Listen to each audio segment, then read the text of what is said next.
dari sudut pandang kitab suci, tradisi, dan wewenang membaca gereja. Saudara-saudari yang terkasih, pewartaan para rasul yang secara khusus diungkapkan dalam kitab suci diteruskan dan dilestarikan sampai kepenuhan zaman melalui pergantian mereka yang tiada putusnya. Para rasul itu meneruskan apa yang telah mereka terima sendiri, mengingatkan kaum beriman supaya mereka berpegang teguh pada ajaran-ajaran warisan yang telah mereka terima sendiri, entah secara lisan ataupun secara tertulis kitab suci, agar mereka berjuang untuk membela iman yang sekali untuk selamanya diteruskan pada mereka.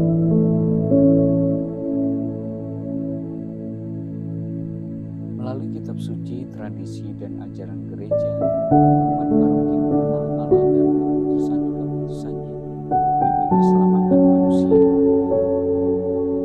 Kebenaran ilahi yang melampaui daya tangkap akal bumi diwahyukan oleh Allah dan termuat serta tersedia dalam kitab suci yang telah ditulis dengan ilham Roh Kudus.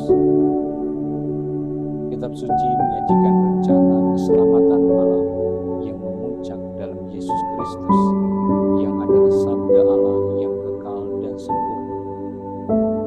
Umat paroki dibina untuk membiasakan diri secara teratur membaca kitab suci, karena tidak mengenal Allah berarti tidak mengenal Kristus. Tidak mengenal Alkitab berarti tidak mengenal Kristus. Itulah ungkapan Santo Hieronymus. Kitab suci dan tradisi suci merupakan satu perbendaharaan keramat sabda Allah yang dipercayakan kepada gereja. Dalam hal ini, tugas menafsirkan secara autentik sabda Allah yang tertulis dan diturunkan untuk dipercayakan hanya kepada wewenang mengajar gereja yang kewibawaannya dilaksanakan atas nama Kristus. Wewenang mengajar itu tidak berada di atas sabda Allah, melainkan melayani sabda Allah yang diimani sebagai hal-hal yang diwahyukan. Di tengah masyarakat yang ditandai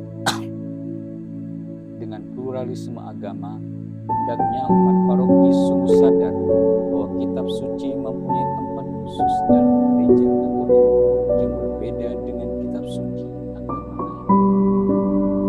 Kesadaran ini dibina melalui pembacaan kitab suci secara berkelompok, dipandu pastor paroki atau katekis yang kompeten untuk itu. Terutama melalui homili, pastor paroki menunaikan tugasnya untuk mengartikan kitab suci dalam konteks saat ini.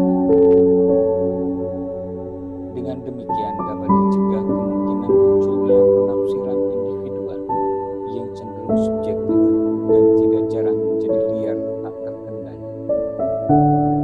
Kendatipun kitab suci ditulis dengan ilham Roh Kudus dan harus dibaca serta ditafsirkan dengan bimbingan roh yang sama, namun karena Allah dalam kitab suci bersabda melalui manusia secara manusiawi, maka untuk menangkap apa yang oleh Allah akan disampaikan kepada kita, penafsir kitab suci harus menyelidiki dengan cermat apa yang ingin disampaikan oleh para penulis suci dan apa yang hendak ditampakkan oleh Allah melalui kata-kata mereka.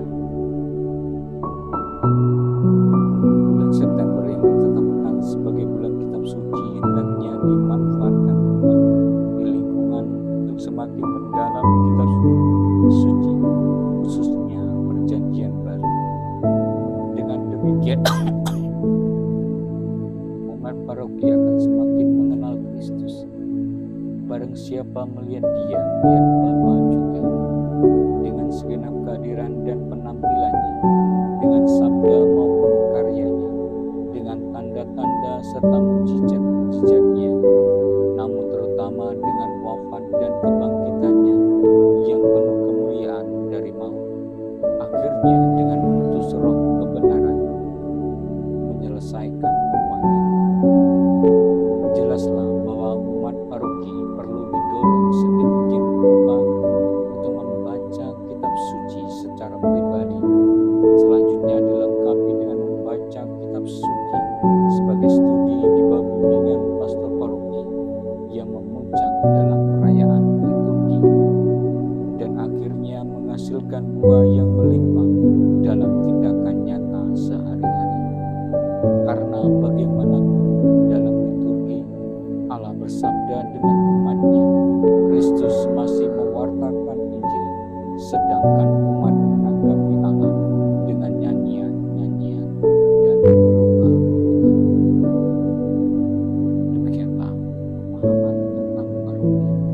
dari sudut